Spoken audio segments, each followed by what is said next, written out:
Real-time collaboration with Creo Plus now provides clearer information to the user if a compare operation takes longer than normal to generate a result. Previously, the system would provide no indication to the user that a compare report was running in the background.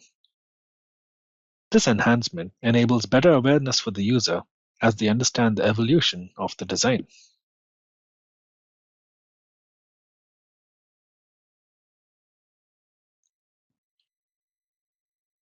Additionally, in some cases where there's a record of a restored checkpoint buried deep in the collaboration history, instead of providing an inconclusive compare report, the user will be provided an optional step to load the history so that a successful compare report can be generated.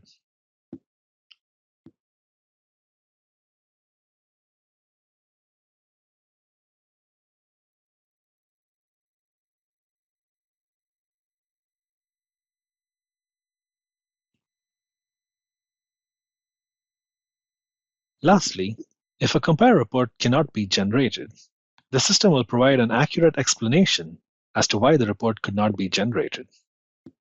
This gives the user better feedback when trying to compare changes across checkpoints.